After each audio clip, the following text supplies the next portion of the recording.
everyone, welcome back to Alice and the Giant Bookshelf. Today's video is my TBR for January and for the Past and Future Readathon.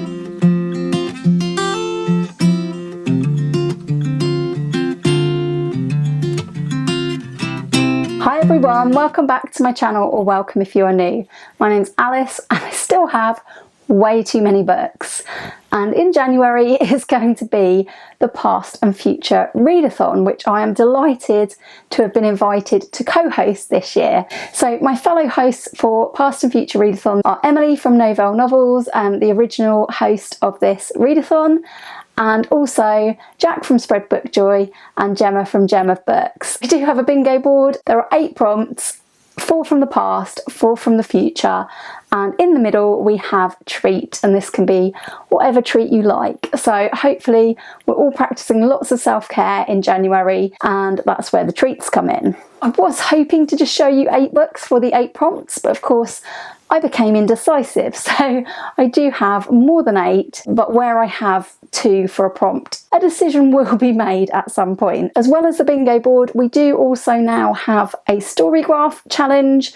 For those of you who use Storygraph, you can join this challenge and you can add books to each prompt just for fun. You can use it to record your bingo board, you can use it to record whether you've answered each prompt, so feel free to check that out. I will leave a link to it in the description down below. And thank you to a viewer of my channel, Hannah, who suggested in the comments that we could have a Storygraph challenge. So the whole idea of Past and Future Readathon is that it is a laid back readathon for the past. The first prompt is a book by a favourite author. This first one is my actual choice for this. So I chose Blue Moon by Lee Child.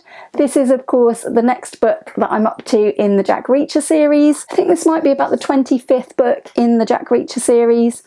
Can't wait to read this. I also have 2 others on my giant TBR, so I'm really looking forward to making this my first Jack Reacher of the year, but probably not my last. Don't know what this one's about, so it seems like it's about Jack Reacher coming to the rescue of an old gentleman who is being mugged on a Greyhound bus. We'll see how that goes. My second possible pick for this prompt that I've just thrown in is Nikki French. So I've talked about Nikki French a couple of times recently, and Nikki French are a husband and wife writing team. I only have 4 of their books left to read. I have 2 physical ones and 2 audio ones, so I think I might pick one of the audio because I haven't got a lot on audio wise in January. The choices would be for audio Secret Smile by Nikki French or Beneath the Skin by Nikki French. So we have What to Do When Someone Dies and Losing You. I don't know which, if any, Nikki French I will read in the month of January,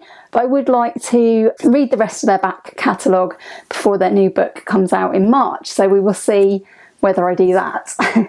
I'll pop them on there for now. For a TBR veteran, I had several because last year in January I made a list of 14 books that were going to self-destruct if I hadn't read them in 1 year. Now I've given myself until the end of January to prevent these books from self-destructing and leaving my giant TBR once and for all. But there are quite a few still left, unfortunately, to read, so I've tried to incorporate them into this TBR. We have Eden Close by Anita Shreve. I think I've read 2 of Anita Shreve's books. I think I have 3 on my giant TBR, and I really would like to get to this. I would be sad to see it go. I'd like to at least have a try of reading Eden Close. That's what I've chosen for TBR veteran. And next up we have Relive Your Youth by reading a children's book. I have a children's book that I'm buddy reading, and it's a children's classic, which is The Adventures of Tom Sawyer by Mark Twain. I've actually never read Mark Twain, so I'm just going to start at the beginning. This is one that I have, and it says, if there's mischief in the air and trouble brewing, you can bet your bottom dollar that Tom will be right there in the thick of it.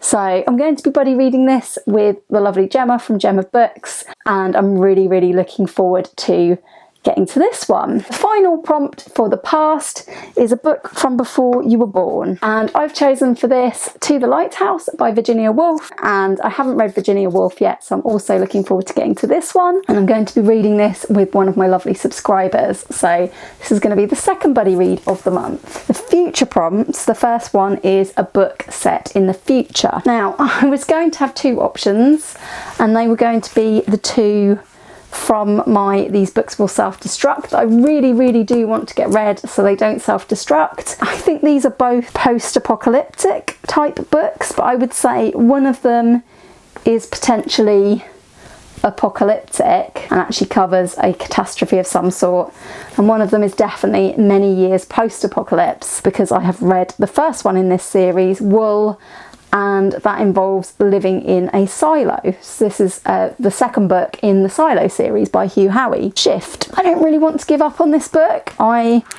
read on a holiday 80 pages of this and then never went back to it, and that was several years ago now. So I definitely want to give Shift another try. I think this is the one that probably best fits this prompt, but I also really don't want this one to self-destruct because it's one of the only apocalyptic books left on my TBR, and that's The Rapture by Liz Jensen. This describes itself as an end of days blockbuster to haunt your nightmares, and that was said by The Times. I think this one involves a psychologist, Gabrielle Fox, and she is assigned Bethany Kroll, who is violent, delusional and insistent that she can foresee natural disasters, and catastrophes start to occur on the dates that Bethany, this patient, has predicted. So an apocalyptic puzzle intensifies and the stakes multiply. This is described on the back here as an electrifying psychological thriller that explores the dark extremes of mankind's self-destruction in a world on the brink. I would say that this is possibly not set in the future, but we will see. My other possibility, if I was to move away from the self-destructing books, I really would like to read this book, and that's Sea of Tranquility by Emily St. John Mandel. I believe this might have come top in the sci-fi category on the Goodreads Awards, and I really would like to read it. It's such a beautiful copy with sprayed edges. I would be really excited to read this. This does have parts of it that are set in the past, but it also has parts that are set in the future. So it's definitely got a section in 1912, and it also has a section 2 centuries later. I would really like to get to this, but I'm aware that I'm adding a lot of options to this TBR. So I'm going to read whichever one takes my fancy. It'll be really good to have a relaxed start to the year and get some mood reading in, but I do hope I do get to this one. Next up, we have Book You're Looking Forward To. So I could count Emily St. John Mandel for that, because I am really looking forward to it, but I've chosen another one just in case. I've only chosen one for the prompt, and that is a book that was released last year by one of my favourite authors, and this is Villager by Tom Cox. This is Tom Cox's first novel, and so far by Tom Cox I've read the vast majority of his non-fiction. He's written 4 books about cats, which I absolutely loved. He's written 3 books that are more eclectic and essay based and about nature, which I've loved. They're so good. The way he describes nature for me is absolutely beautiful, and I can't wait to see what he explores in his fiction. So Tom Cox has also written a book of short stories, which I read really early on in my time on BookTube, Help the Witch, and Help the Witch had one of the best short stories I have ever read in it. I think it was called Just Good Friends. Going back to this is Tom Cox's first novel. It's published by Unbound, who sort of publish people by crowdfunding. I can't wait to read this novel. It sounds absolutely so different and bizarre, but I'll read you a little bit of the blurb. In the late 60s, a Californian musician blows through the village of Underhill, where he writes a set of haunting folk songs that will earn him a group of obsessive fans and a cult following. His evocative cover of a mysterious local ballad ripples through the years. 2 decades later, a couple of teenagers disturb a body on the local golf course. In 2019, a pair of lodgers discover a one-eyed rag doll hidden in the walls of their crumbling and neglected home. feeling scared. Connections are forged and broken across generations, but only the landscape itself can link them together. A landscape threatened by property development and speckled by pylons, but rich in stories and magic. Villages are full of tales, some are forgotten, while others become a part of local folklore. But the fortunes of one West Country village are watched over and irreversibly etched into its history as an omniscient, somewhat crabby presence keeps track of village life. Can't wait to get to Villager. It's definitely worthy of the title book you're looking forward to, and I really do hope I get to this in January. Now we come to a book with an older protagonist, and I didn't know really what to pick from my giant TBR for this. I would quite like to read another Kazuo Ishiguro, but maybe it's too close to my last one, which I read in December. Kazuo Ishiguro has really interested me this year, I should say. I've read 3 of his books, and I can't wait to read one of his most famous, which is The Remains of the Day. This is about Stevens, the ageing butler of Darlington Hall. So I chose it because Stevens is ageing. I think he's quite old, definitely older than me. And this is set in the summer of 1956. So I'd be very interested to read this one. Perhaps let me know in the comments whether you think I should read the Ishiguro or this next one. So this one has a very old character, and this is August Town by Kai Miller. Gemma Books sent me this one for my birthday. That was because we had both read over the summer Kai Miller's Things I Have Withheld, an essay collection, and we both wanted to try his novels from that. And I believe this one has an elderly lady as one of the main protagonists, who is called Ma Taffy, and it says on the back that she's old and blind and sitting on her usual spot on the veranda. And I think it's going to be Ma Taffy who's telling the story to her 6-year-old nephew. So I don't know an awful lot about August Town other than it is set in August Town, Jamaica. Yeah, I would really love to get to this one as well. So if you'd like to let me know in the comments. I don't think I can choose which one of these I want to read for this prompt. So do comment down below, should I read August Town by Kai Miller, or should I read The Remains of the Day by Kazuo Ishiguro? Final prompt of this readathon is a feel-good book to set the tone for the year.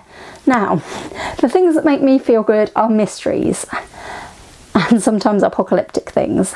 Don't ask me why. I'm a bit strange, but I love mysteries, and these are actually cosy mysteries, I think. I'm going to be embarking on another book club. This is a read-along project that is hosted by the wonderful Angie's Book Chatter and the wonderful BookTube with Amy.